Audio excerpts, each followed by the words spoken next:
नमस्कार स्टूडेंट्स, आज अपने पढ़ने जा रहे हैं zoology BSc part second year में और BSc BEd part second year का जो अपना टॉपिक चल रहा है कोऑर्डिनेटा। देखिएगा स्टूडेंट्स, अपने जो कोऑर्डिनेटा पढ़ते हैं उस कोऑर्डिनेटा के अंदर अभी तक अपने ग्रुप ए पढ़ा था। ग्रुप ए के अंदर हमने देखा था कि 3 सब क्लास थे, सब फाइलम थे। सब फाइलम हेमिकोऑर्डिनेटा, सब फाइलम न्यूरोकोऑर्डिनेटा और सब फाइलम सेफेलोकोऑर्डिनेटा। कल स्टूडेंट अपने जो जिक्र किया था वो था सेफेलोकोऑर्डिनेट का। कल जो हमने जिक्र किया था वो था सेफेलोकोऑर्डिनेट का। सेफेलोकोऑर्डिनेट के लिए आपको बताया था कि इनके अंदर केवल और केवल जो रज्जु या स्ट्रिंग लाइक स्ट्रक्चर होती है वो एंटीरियर एंड पोस्टीरियर एंड तक फैली हुई रहती है, अगर सिरे से पोस्टीरियर तक फैली हुई रहती है। और सेफेलोकोऑर्डिनेट जो है ये हम कह सकते हैं हेमिकोऑर्डिनेट और न्यूरोकोऑर्डिनेट की तुलना में विकसित होते हैं। अब यदि इसकी क्लासिफिकेशन की बात करें तो इसके अंदर एक ही क्लास को समझ दिया गया है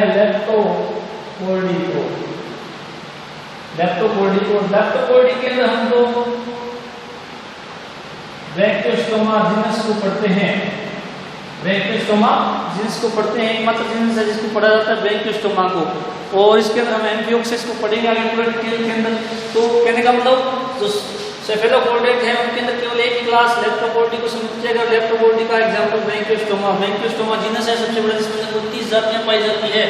और इसके अंदर हम एम्फियोक्सिस जो एनिमल है उसका पूरा डिटेल में आगे पढ़ेंगे। तो इस प्रकार हम देखते हैं कि सेफेलोकोऑर्डिनेट हमारा क्लास समाप्त हो गया था। उसका क्लासिफिकेशन भी ज़्यादा नहीं है क्योंकि इसके अंदर एक क्लास को सम्मिलित किया गया है। अब बात करते हैं कि हमने बात की थी कि स्टार्टिंग में जो कोऑर्डिनेट है तो 2 ग्रुप में बांटा गया। ग्रुप ए एक्रेनिएटा था और ग्रुप बी था करेनिएटा, जिसको हम यू कोऑर्डिनेट भी कहते हैं या हायर कोऑर्डिनेट भी कहते हैं, ऐसा हमने नाम लिखा था यहाँ पर। तो देखिएगा हमने ग्रुप ए जो एक्रेनिएटा उसको पढ़ लिया था, जिनके अंदर कपाल नहीं पाया जाता है, कपाल अनुपस्थित होता है, उसको हमने पढ़ लिया था। अब आज बात करने जा रहे हैं करेनिएटा की। करेनिएटा जो है इसके अंदर कपाल पाया जाता है, कपाल पाया जाता है। यू कोऑर्डिनेट कहते हैं क्योंकि ये एक्रेनिएटा की तुलना में अधिक विकसित होते हैं, इनका शरीर संगठन अधिक विकसित होता है। और हायर कोऑर्डिनेट भी इसलिए कहा जाता है क्योंकि इनका शरीर संगठन या इनकी संरचनाएं एक्रेनिएटा की तुलना में अधिक विकसित होती है। अब देखिएगा स्टूडेंट्स, हम एक्रेनिएटा की बात करें तो इसके अंदर एक सब फाइलम दिया गया है वर्टिब्रेटा।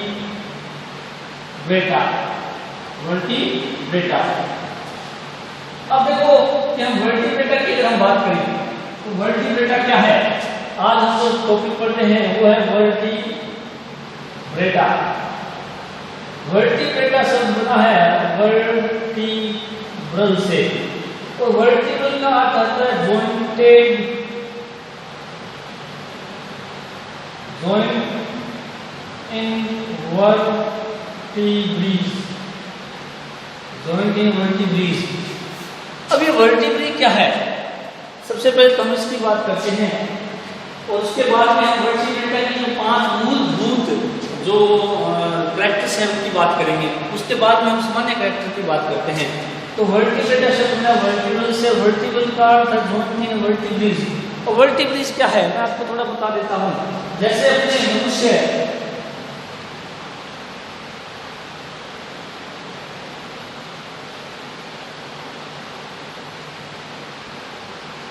का ये कपाल है,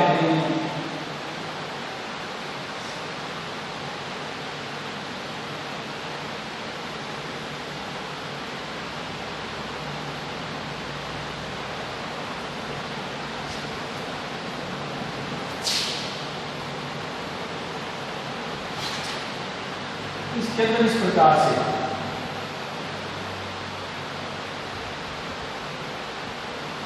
आपने 12th क्लास में या कभी भी देखी होगी। तो ये देखिएगा जैसे ये एक वर्टिब्ली है, मनुष्य के संदर्भ में आपको बता देता हूँ, और ये एक वर्टिब्ली है, इस वर्टिब्ली से दूसरी वर्टिब्ली जुड़ी हुई है, तो इसके बीच के अंदर ये जॉइंट होता है,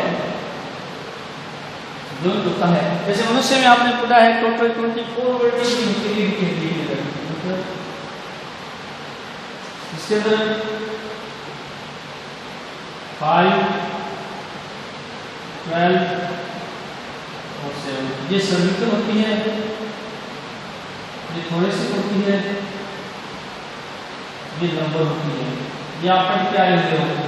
तो ये वर्टिब्ली का वर्टिकल कॉलम 24 वर्टिब्ली पाई जाती है, दूसरे संदर्भ में बोले थे तो ये 24 पाई जाती है। तो ये वर्टिब्ली जब वर्टिकल पाई जाती है, पाई जाने के कारण उन जंतुओं को हम वर्टिब्रेटा कहते हैं, जिनके अंदर वर्टिब्रीज पाई जाती है उनको वर्टिब्रेटा कहते हैं। वर्टिब्रीज जो होती हैं उनके बीच बीच में जॉइंट्स होते हैं, बीच में जॉइंट्स पाए जाते हैं, साथ में कार्टिलेज मेटाजोन को जोड़े रखती है, जिसके साथ फ्लेक्सिबिलिटी भी पाई जाती है, यानी कि हम आगे पीछे दाएं बाएं चारों तरफ घूम सकते हैं। तो ये हमारा वर्टिकल कॉलम है, जिसके अंदर वर्टिब्री के हम अच्छे से समझ सकते हैं या देख सकते हैं। कोई मनुष्य के संदर्भ में उदाहरण के रूप में बात करें तो 24 वर्टिब्रीज होती है। अब देखिएगा कि वर्टिकल कॉलम का काम क्या है, शरीर को निश्चित आकार करती है, ढांचा है, आधार प्रदान करना, ये वर्टिबल कॉलम का हमारे शरीर के अंदर कार्य है। तो मेरे हिसाब से वर्टिब्रेटा क्या है और वर्टिब्रीज क्या है, इस डायग्राम से समझ में आ गया होगा। वर्टिब्रीज छोटी छोटी हड्डियां होती हैं जो जॉइंट के द्वारा आपस में जुड़ करके एक सर्कमा संरचना का निर्माण करती है, जिसको हम वर्टिबल कॉलम कहते हैं। और वर्टिबल कॉलम किसी भी जंतु, किसी भी मतलब जो वर्टिब्रेट है उन्हीं में पाया जाता है, और ये शरीर को एक निश्चित आधार प्रदान करता है, शरीर को सहारा प्रदान करता है, अवलंबन प्रदान करता है। अब देखिए हम बात करें कि जो वर्टिब्रेट्स एनिमल्स हैं इनको कोऑर्डिनेट में रखा गया है। क्यों रखा गया है ये मैं आपको थोड़ा बता देता हूँ। मैंने पहले जिक्र किया है कि कोऑर्डिनेट वे प्राणी होते हैं जिनमें रज्जु या स्ट्रिंग लाइक स्ट्रक्चर पाई जाती है, जो कि पृष्ठ सतह पर होती है, जिनके अंदर नोटोकॉर्ड या स्ट्रिंग लाइक स्ट्रक्चर पाई जाती है, उनको हम कोऑर्डिनेटा कहते हैं। अब कोऑर्डिनेटा के अंदर हम पढ़ रहे हैं वर्टिब्रेटा को।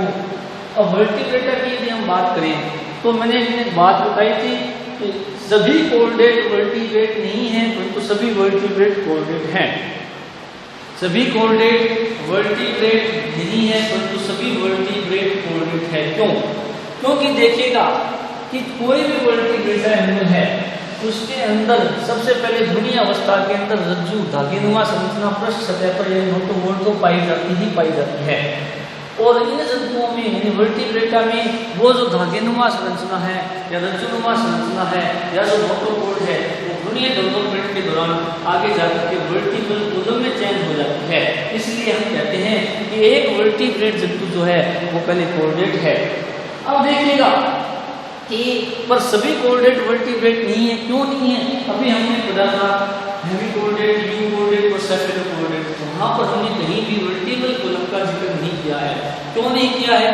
क्योंकि वहां पर केवल रज्जुनुमा संरचना या नोटोकॉर्ड या धागेनुमा संरचना तो पाई जाती है पृष्ठ सतह पर, परंतु जंतुओं के अंदर कहीं पर भी वर्टिब्रल कॉलम नहीं पाई जाती है, परंतु वो भी कोऑर्डिनेट है और वर्टिब्रेट भी कोऑर्डिनेट है।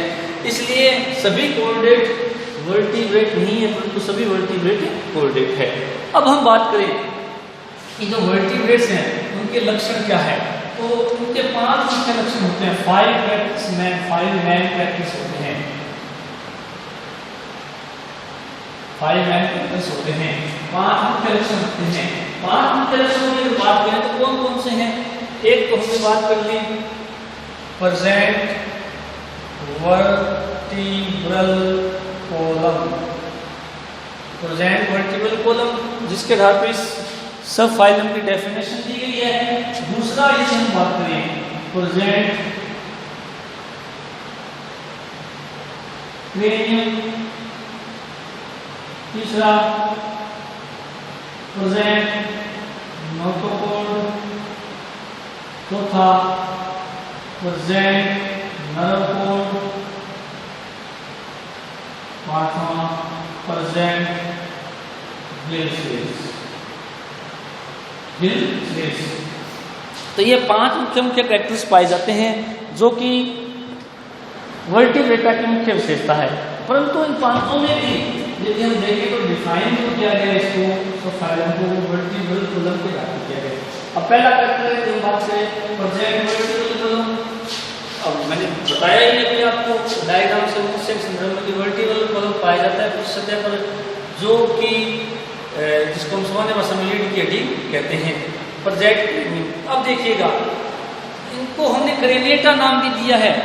हमने कोऑर्डिनेट को 2 ग्रुप में बांटा था, क्रेनिएटा और कोऑर्डिनेट। इसका मतलब क्या हुआ कि जो क्रेनियम या कपाल पाया जाता है, कपाल या सिर पाया जाता है, कपाल या सिर पाया जाता है, हमको हम क्रेनिएटा कहते हैं। तो इनके अंदर क्रेनियम या कपाल पाया जाता है, इसलिए इनको हम क्रेनिएटा कहते हैं। अब मैं आपको एक बात बताता हूँ, वैज्ञानिक जो मानते हैं कि कपाल का पाया जाता है, देखिए कपाल अगर मौजूद है तो ब्रेन भी मौजूद है, मस्तिष्क भी मौजूद होता है।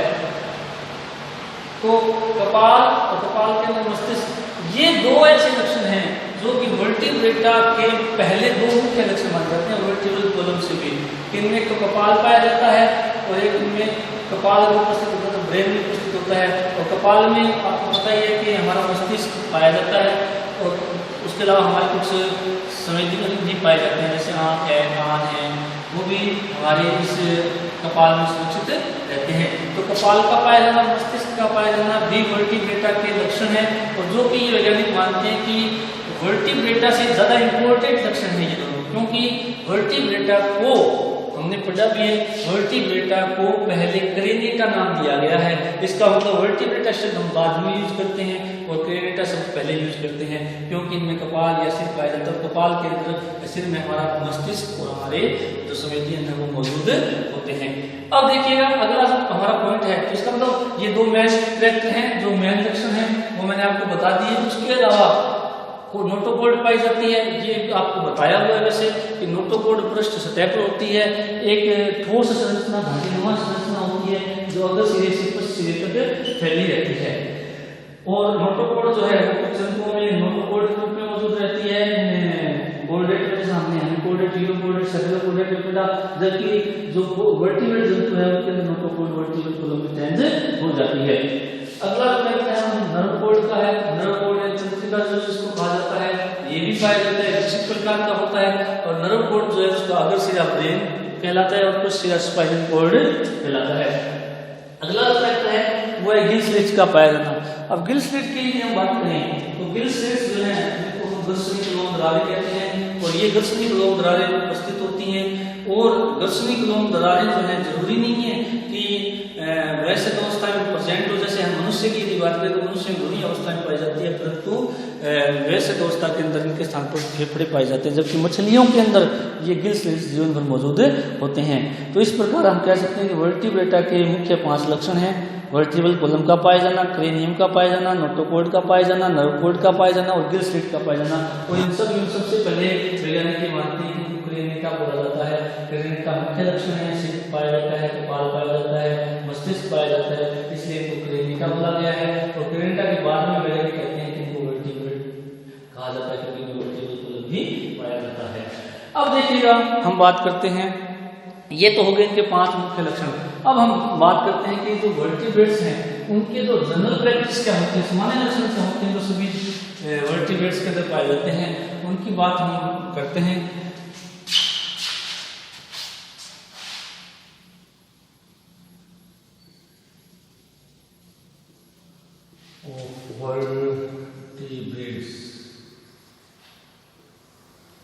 अब हम यदि हम बात करें जनरल कैरेक्टर ऑफ वर्टिब्रेट्स की, तो सबसे पहले बात करते हैं कि इनका हैबिट और हैबिटेट क्या होती है। हैबिट एंड हैबिटेट यानी किस प्रकार के आवास में रहते हैं, किस प्रकार के आवास में ये पाए जाते हैं।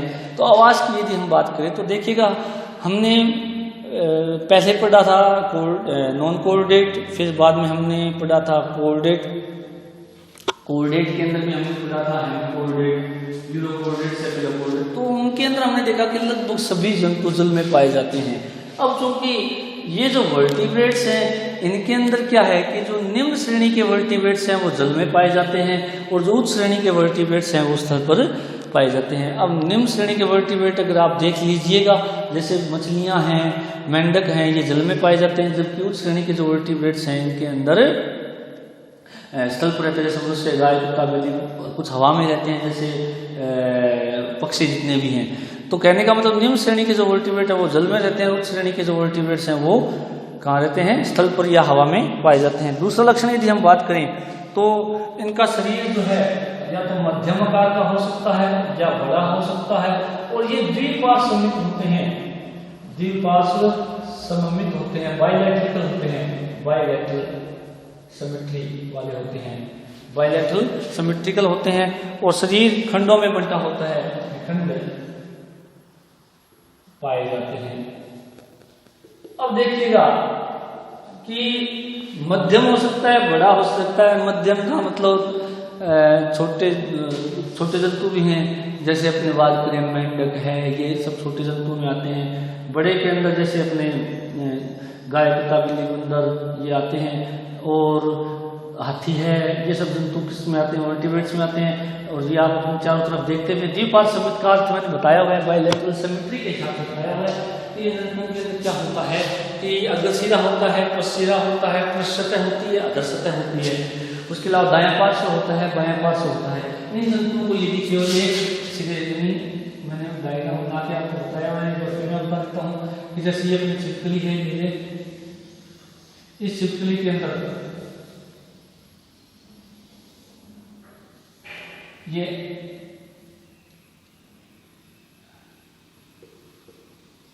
एंटीरियर है, ये पोस्टीरियर है, ये डोर्सल सरफेस है, और नीचे की ओर इसकी वेंट्रल सरफेस होती है।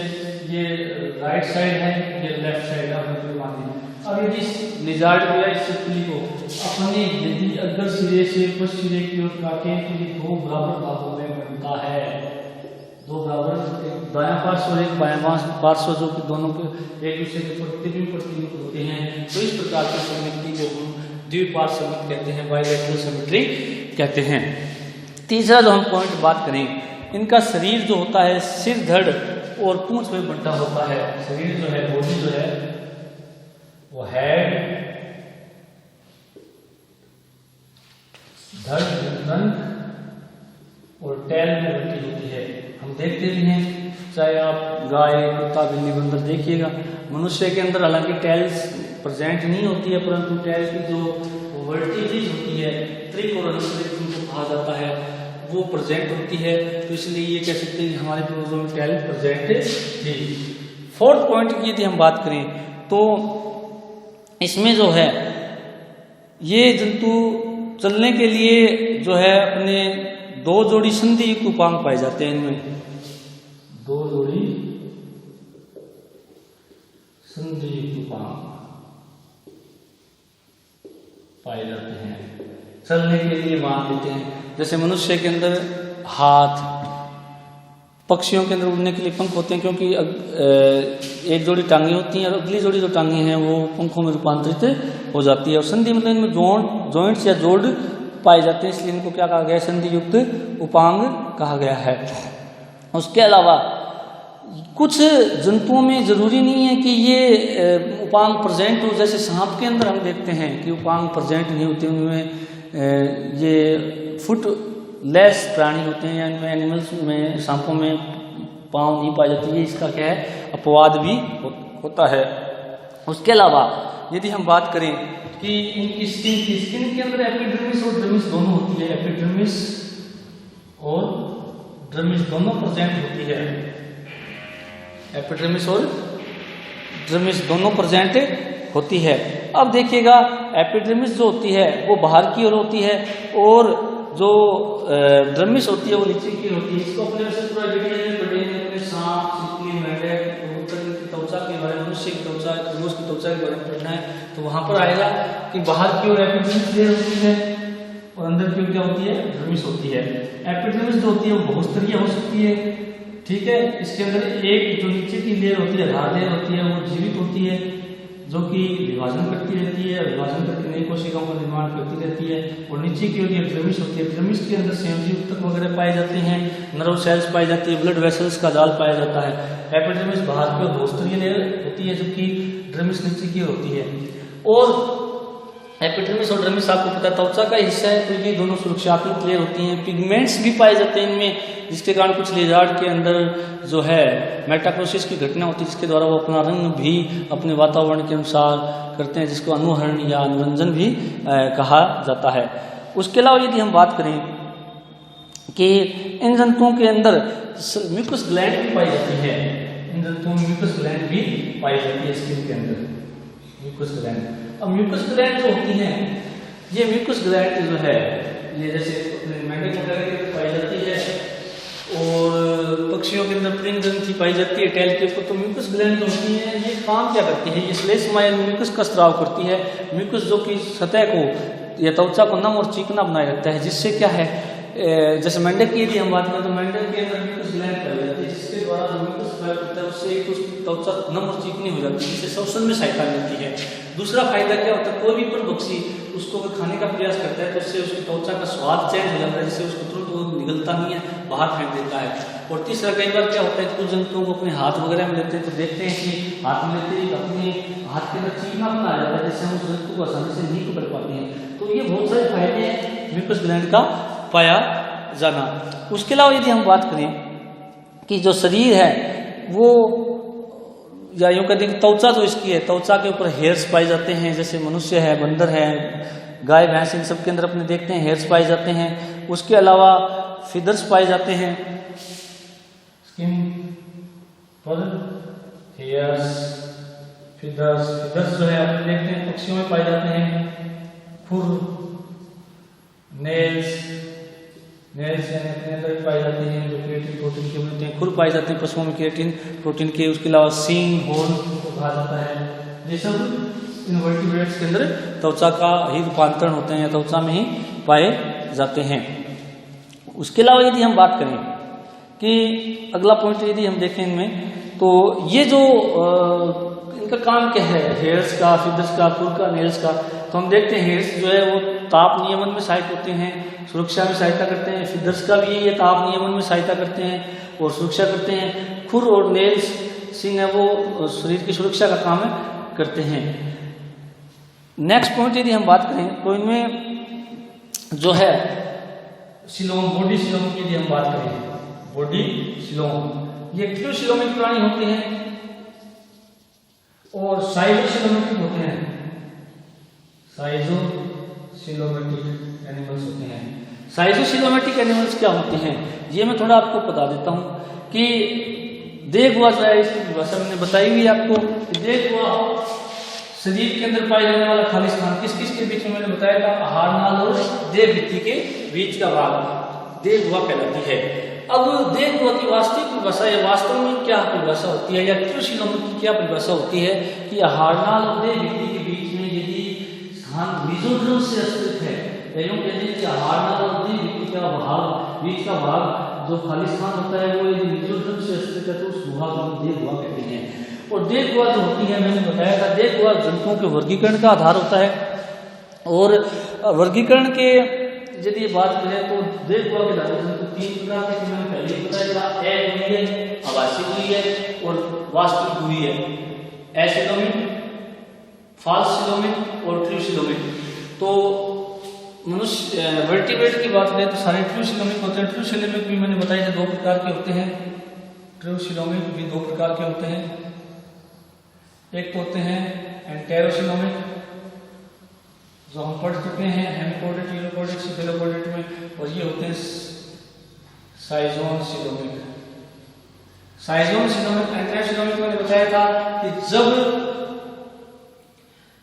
गट के साइड से 2 पाउच का निर्माण होता है, ये पाउच आकार में बड़े होकर के मेसोड्रम युक्त देखुआ का निर्माण करते हैं, तो वो सारे जंतु एंटेरोसिलोमिक होते हैं। जबकि साइजोसिलोमिक की यदि हम बात करें तो साइजोसिलोमिक के अंदर क्या होता है कि मेसोड्रम से एक पट का निर्माण होता है, सेप्टम का निर्माण हो जाता है। इस प्रकार से सेप्टम बन जाता है। ये सेप्टम फिर क्या होता है कि धीरे स्प्लिट हो जाता है। स्प्लिट होने से यहाँ पर देखुआ बन जाती है। इस प्रकार से देखुआ बन जाती है।